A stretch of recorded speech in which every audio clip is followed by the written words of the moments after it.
Hello young intellectuals! Welcome to Project Stay Curious. Ang lesson natin in this video is all about cell. Ang subtopics na ating i-discuss ay una, cell theory, pangalawa, major types of cells, at pangatlo, eukaryotic cell parts and their functions. Simulan na natin. Naunawaan namin na marami sa ating mga mag-aaral ang hirap aralin ang concepts of cell because in the first place, we cannot see them by just using our naked eye. But we can actually appreciate the power of cells by observing our own body. Right now, muscle cells are moving your eyeballs as you follow the text and illustrations in this video. Another, ang cells sa iyong tenga are currently working to absorb and process the sounds. At marami pang extremely impressive biological functions ang cell, katulad ng pag-process ng neurons o brain cells mo sa mga information na nakukuha dito sa videong ito. See, cells are truly amazing. Una sa ating discussion ay cell theory.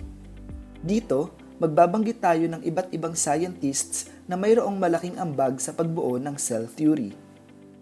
First in our list is Robert Hooke. In 1665, Robert Hooke, an English scientist, coined the term cell. Hooke examined a piece of cork under a microscope and saw a series of small box-like chambers.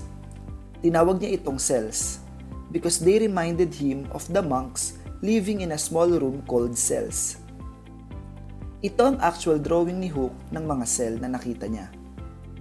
Then, he published the first description of cells in his book Micrographia. Pero ang nakita ni Hooke were not actually living cells, but the cell walls of dried plant matter. The second scientist is the German botanist Matthias Schleiden. In 1838, he concluded that all plants are made of cells. The following year, a German biologist, Theodor Schwann, concluded that all animals are made of cells too. Finally, ang cell theory ay nakumpleto noong 1855 dahil sa pag-aaral ni Rudolf Virchow. He observed that all living cells come from other living cells. O sa mas madaling sabi, cells are capable of reproduction. To summarize everything, we have three statements under cell theory. Number 1, cell is the basic unit of life, the same way as the atom is the basic unit of matter. Number 2, all living things are made up of one or more cells. Kung kaya, ang basic difference ng living things sa non-living things ay presence of cell. Kapag may cell, living thing. Kapag walang cell, non-living thing. Number 3. All cells come from other cells. Ang mga cells ay nagre-reproduce through cell division. Pangalawa sa ating discussion ay ang distinct types of cells found in different living organisms today. The prokaryotic cells and eukaryotic cells. Madali lang naman i-differentiate ang dalawang types na ito ng cells. Ang eukaryotic cell ay may true nucleus, samantalang ang prokaryotic naman ay wala. In prokaryotic cells, the prefix pro means before. Ang karyon means nucleus. So kapag sinabi nating prokaryotic, ibig sabihin before nucleus, reflecting the earlier evolution of prokaryotic cells. Sa eukaryotic cells naman, ang prefix na "eu" means true. And again, karyon means nucleus. So meaning, true nucleus. The presence of nucleus has something to do with how cell stores the DNA. Sa eukaryotic cells, most of DNA molecules are stored inside the nucleus. Samantala, sa prokaryotic cell naman, DNA can be found in nucleoid, a nucleus-like structure. Organisms with eukaryotic cells are called eukaryotes. Examples of eukaryotes are animals, plants, fungi, and protists. On the other hand, organisms with prokaryotic cells are called prokaryotes, such as bacteria and archaea. Isa pa sa major difference between prokaryotic cells and eukaryotic cells is the presence of different membrane-bound organelles. Mas maraming organelles ang eukaryotic cell, kaya ito ang mas may complicated na structure at karaniwang mas malaki. Pangatlo sa ating discussion ay eukaryotic cell parts and their functions. Tinatawag din natin ang parts na ito as organelles dahil like organs, they have unique functions. First organelle is cell membrane. Lahat ng eukaryotic cells ay may cell membrane. Ito ay bumabalot sa cells. It separates the inside of the cell from outside. Ito ang responsible para sa pagpasok at paglabas ng mga substance tulad ng oxygen, carbon dioxide, nutrients at iba pa. Sa plant cell, mayroon pa itong another layer called as cell wall na gawa sa cellulose and other materials. It provides additional protection and support to plant cells.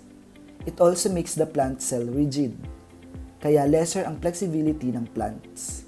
Second organelle is the cytoplasm.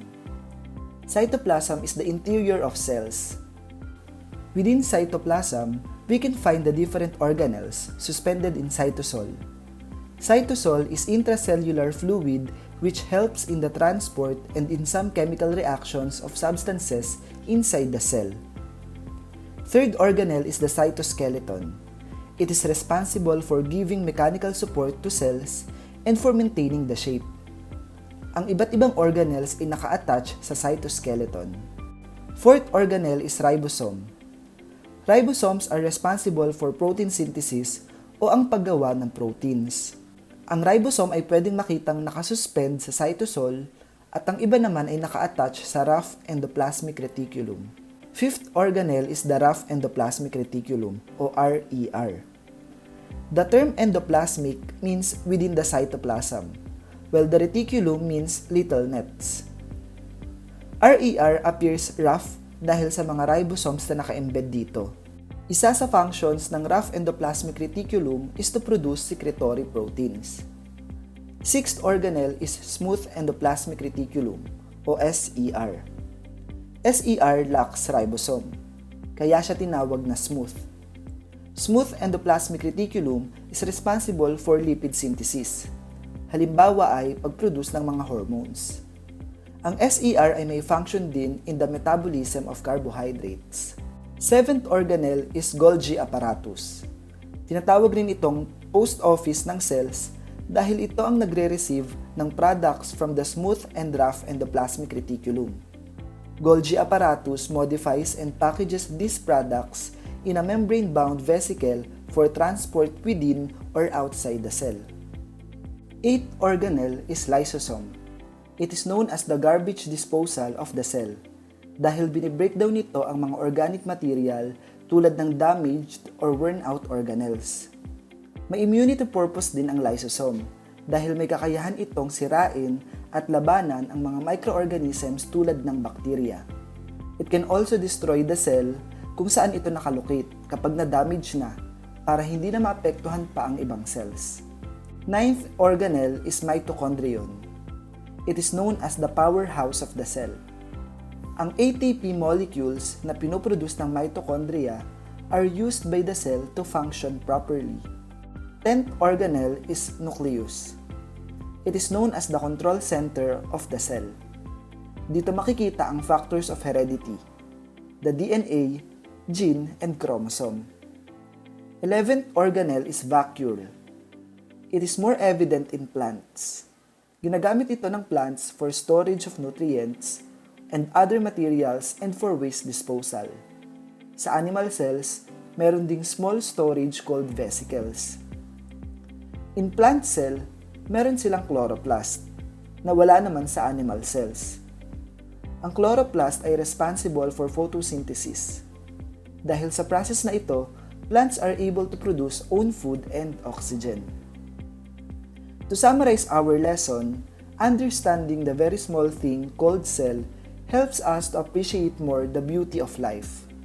Let us always remember that we have these organelles, though have different functions, that are working and collaborating with one another for us to be able to live our lives to the fullest. Thank you for listening and always remember to stay curious.